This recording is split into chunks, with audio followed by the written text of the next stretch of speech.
Hello everyone, so I'm Vexento here, back with another tutorial video. In this video we'll be going through Attachables and how to create your own custom armor with it. So, without further ado, let's get into the video. So, first things first, what you want to do is you want to open up BlockBench. Now, for those of you who do not know what BlockBench is, it is a low poly modeling software that can be used to export models into Minecraft. Now, for those of you who don't have it, you can go to blockbench.net and you can download it from there. I'll also be leaving a link in the description below for the download, and you can open it as a web app just like Bridge, or you can download it as a native project or software. So let's just go into BlockBench, and what you need to do is you need to actually open the playerarmor.json file. Now, the playerarmor.json file is a default file that can be used for creating your attachable or your armor pieces. And to get the playerarmor.json, you can go to the bedrock samples provided by Mojang and the playerarmor.json. I will be also leaving a link to this in the description below. So, once you have downloaded this, by clicking on the download raw file on the top right, where my mouse is hovering over, you can open the model inside BlockBench. And you just click on open model, and then playerarmor.json. Then we open it. Now, we've come up with a new screen called select model, and the model that we want to select is the base model. So geometry.player.armor.base, and this is the one that you want to select. Anything other won't really work since we are just using the base model. So let's import that, and there you go. There is our player or player model. Now, we actually have to copy the player model here into an empty project because we don't want to overwrite the existing file or the existing template. So to do this, all you have to do is just click on the top left plus where it says new tab, just beside the player armor tab, and then once you've got this open, you can click on bedrock entity and create new model. Now, the file name is what you want the file to be named, or when the file name that is exported. The model identifier is what's used inside the add-on to determine the geometry identifier. So, for this tutorial, I'll just be making a simple hat. So we'll just call this sign hat. And with the model identifier, I'll just call it sign.hat. And once you've done that, you can click on confirm, and we've got the empty project set up. So, to actually copy the player armor over to here, go back to the player armor tab, then right click on waste, or go into any sort of mode on any device that will allow you to bring up this menu, and then copy this. Then go back to sign hat, add a cube. This is just something that we can do. It doesn't really matter whether you add a group or a cube. We just want to paste our player armor into this. And to do this, all you have to do is add a cube or a group, and then you can right click on cube and then paste. Or you can just Control V, Control C, Control V. And we are done. So we can delete that cube, and we've made a copy of the play armor. Now we can close the play armor tab, and we've just got our player model. Now, it is important to note that the way that the player is facing is actually indicated here where the N is. And this is just used to indicate what direction the player is facing in for the direction. So, now that we know which way the player is facing, we can start creating our hat. Now, we don't actually need a lot of this geometry stuff. So what we can do is we can actually delete these, and inside the head there is actually two sets or two renders. We've got the regular head, and then we've got the model that's just outside the head model, so by 1 pixel. So for those who know how hair works, you can see that it's 1 pixel off the regular head, as you can see here. That is pretty much how skins render, but for our use we don't actually need the hat, so we can just delete this, and we've got the regular head. Now, to get started into modeling, all you have to do is just right click or just select the head group. So head group is selected, and then we can just add cube. And since we've already got the base cube, we can actually start modeling around the head. And this just provides us a way to figure out how big our model needs to be around the head. And then we can just delete the head cube later on, because it won't be part of our model. It's just a template. So I'll just be modeling or speeding this part up about modeling, and I'll see you on the other side.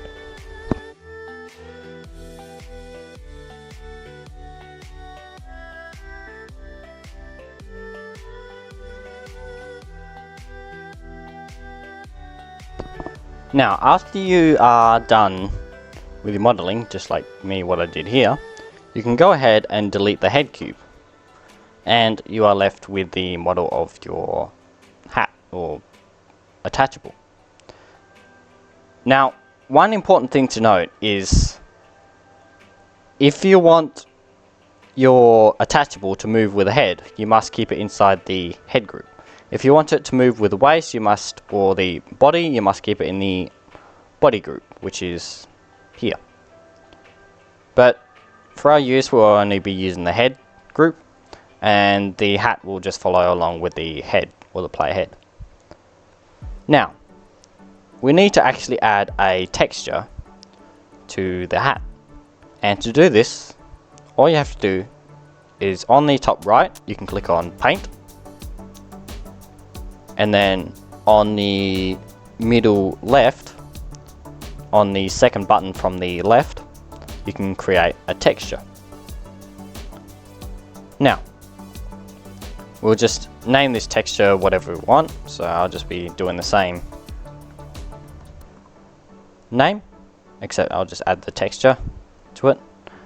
And then you can select the pixel density and the base color for it, but for now we'll just keep it transparent, and we can just keep all of this the same.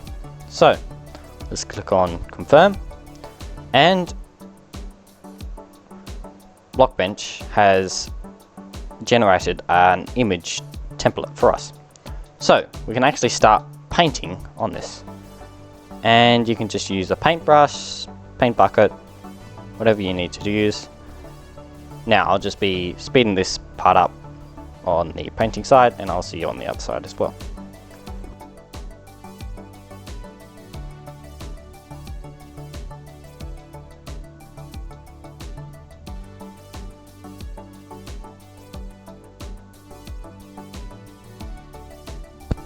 Now, once you are done with your painting, what you can do is you can save the texture. So we'll just be clicking on the save icon on the sign hat texture, and you can save it wherever you want. I'll just be saving it in a textures folder for easy access. And what we want to do is we also want to save the model. Now to do this, all you have to do is just go to File, and then you can just click on Save Model. Now, there are three options that we can actually save it. We can actually save it as a BlockBench project, or we can save it as a Bedrock model. Now, for our use, we just want to save it as a Bedrock model. So, we'll just click on that, and then we can save it anywhere in our files, and click on Save. Now, we are done with BlockBench. We can move on to Bridge. And once you have your add-on loaded into Bridge, what we need to do is we need to add the texture and the geometry inside our add-on. Now to do this, we can actually just drag and drop the files, and we can just do this by just selecting it, dragging it, then save the project, and we can actually save our texture anywhere we want. It's just we have to define the path to the texture inside the Attachable file. But for now, I can just keep it in the textures if you want, but I will be putting it inside an armors folder. So, RP textures armor, and we can click on confirm, and as you can see, there is our texture inside the textures and armors folder. Next, we want to import the geometry. So navigate to your geometry where you just saved it from BlockBench, and then drag and drop into Bridge, save the project. Now, this is important. I will not be repeating this. In edit subfolders, you have to put it, well, you have to put your geometry inside rp/models/entity. This is because Minecraft expects certain things or models to be inside a models and entity folder. If you do not have this in, then Minecraft will just not recognize this as a geometry file and will just completely ignore it. So make sure it's inside models/entity in the resource pack folder. So once you are done, you can click on confirm, and as you can see, there is our geometry. And as you can see in the identifier, because we set the identifier to sign.hat, we can see it added a geometry.sign.hat. So keep this in mind. You can remove this, I think. Oh no, you can't. So you have to keep this in for Minecraft to recognize that it is a geometry file. So we can actually view the model, but right now Bridge won't actually load it up because we haven't linked the texture to the model. So to do this, we need to add an Attachables file. And to do this, you just click create a new file, and then search for Attachable inside the simple files. And we can just name this whatever we want. So sign hat, well, Attachable, sign hat underscore Attachable, and then you can just click on create. Now, Bridge has pretty much generated a basic Attachable file for us, and inside the add-on it has generated an Attachables folder with our Attachables file inside it. Now this is the format that Minecraft expects it in, so just keep it that way. So now with the format version, we have to actually set our format version. Now we can actually just use 1.20.0 or 1.20.10, or or one of the Minecraft versions that are available. So for example, we could actually use 1.16.100. It doesn't really matter, but for the most recent one, we'll just use 1.20.0. Next, we have to set the identifier. Now, the identifier has to actually be the same as the item identifier that we'll be creating inside the behavior pack. So I'll be setting the identifier for the item in the behavior pack as sign ... sign hat, and we can just leave it like that. So when we are creating our item in the behavior pack, we got to set this to the same identifier.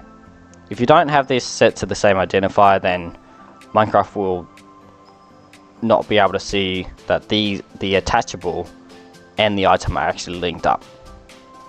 Next, what we have to do is we have to set a material. Now, with a material, or we can actually define how we want the model to render. So right now we want to render it as an armor piece. So we'll just type in armor, and we've pretty much got it auto-completed. Now, that's okay, but what if you wanted your attachable to have an enchant glint on it? Now, to do this, all we have to do is we have to put in a comma, then a string, and then enchanted, so enchanted value, and then we set the value to armor underscore enchanted. And this will just allow the armor piece to show the glint when it is enchanted. Next, inside the textures, we have to set the default texture for our attachable. Now, if you remember, we actually set the textures, or the texture of the attachable, inside the textures armor and sign hat texture.png. So we'll be just writing out the same directory, and to do this, all we have to do is textures / armors / sign hat texture, and that is the same directory that we use to store our texture, or where this is stored. Next, we need to actually set an enchanted texture, and to do this, all we have to do is we have to do the same thing. So we add the enchanted after a comma.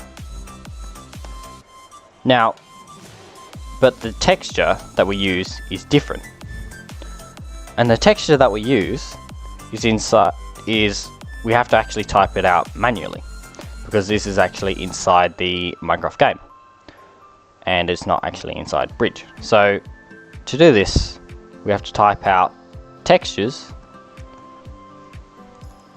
/ misc / enchanted underscore item underscore glint, and this just pretty much tells Minecraft to use the default texture glint. Now, Bridge might say that it's not a valid value, but it is actually valid and it will work in game, which we'll see later. So we'll just leave that for now. And now we have to actually link our geometry. Now, if you remember the geometry identifier, we can actually see the identifier here. All we have to do is just pretty much copy that and paste that into the default value, or you can just type it out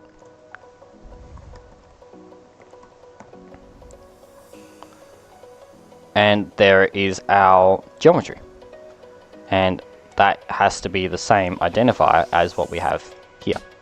So this is pretty much linked now. Now the second thing we need to do is inside scripts, we need to actually set up a Molang variable to not render the outside texture of your player when you are wearing this attachable. Otherwise you'll see clipping. And the variable that we want to actually access is the hat variable. And we have to set this inside the parent setup. So, to do this, all you have to do is inside the scripts, we add parent underscore setup. And as you can see, Bridge has set up a few things. Now, Bridge actually won't auto-complete any of this for us, so we have to type it out manually. So, we want to actually make the helmet layer invisible. So, to do this, all we have to do is we have to type out variable dot helmet underscore layer underscore visible is equal to 0.0 with the end. I can't remember what this is called. If anyone could say, it's in the comments below, or I'll just probably put it up on the video. So just make sure you actually have that in as well.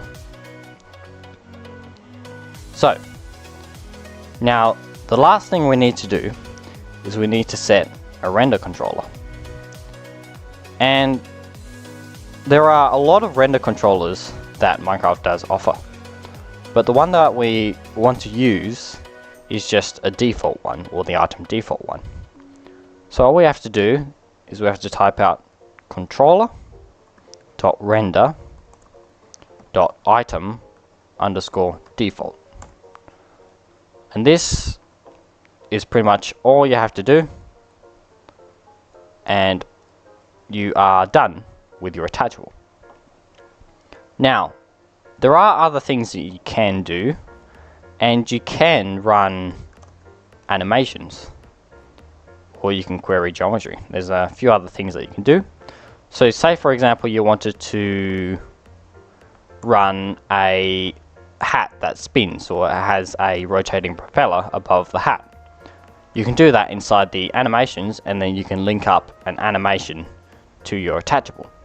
But for now we won't be doing that. That will be for a later video.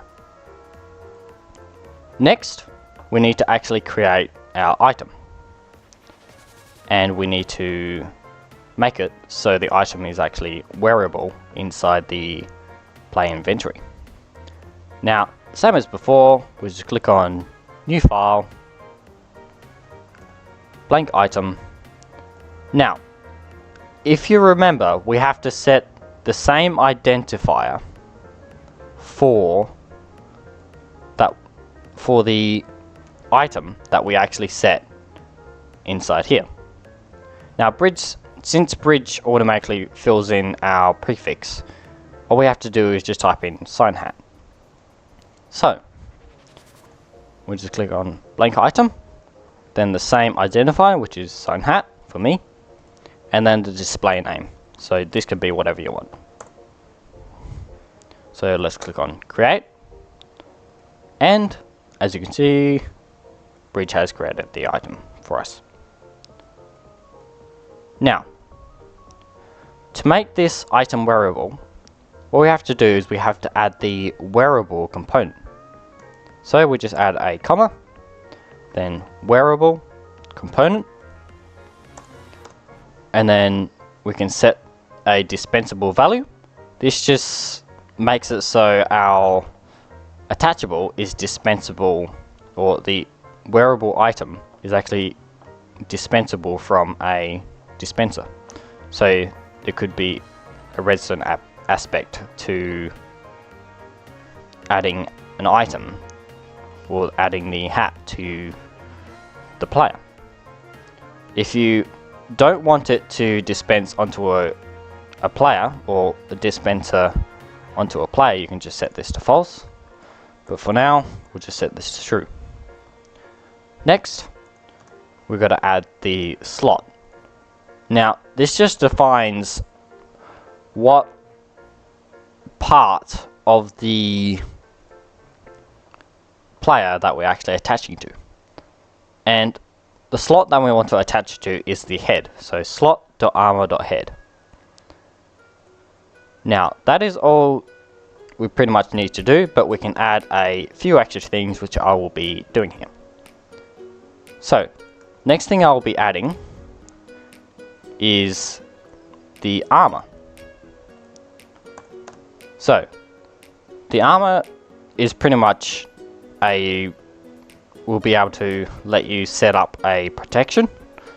So, if we set this to 2, that is just one armor icon. And if we set this to 1, that's half an armor icon. So, we'll just set this to 2 for one armor icon. Next, we can add in a repairable, so we can actually repair the item, but I won't be doing that for now, since I won't be putting any sort of max damage to this attachable. So, the last thing I'll be adding is the, if I can find it, max stack size. So this just allows you to define how many items can be stacked. So you can actually set this to 128, doesn't really matter, but for now we just want to set this to 1, which is the same as pretty much how armor in game actually works, or how armor in game is actually stacked up. So now that we're done, we can actually load up a Minecraft world, add our add-on, and we can see this in game. And as you can see, I have the sign hat now, and we can actually add this on to our player, and our model actually appears on our head. So that is pretty much all I have to show for this tutorial. There will be more extensions of this in upcoming videos, such as the animation and the 3D items tutorial. So I'll be seeing you in those next videos. So have a wonderful evening or morning wherever you are, and I'll see you in the next video. Bye.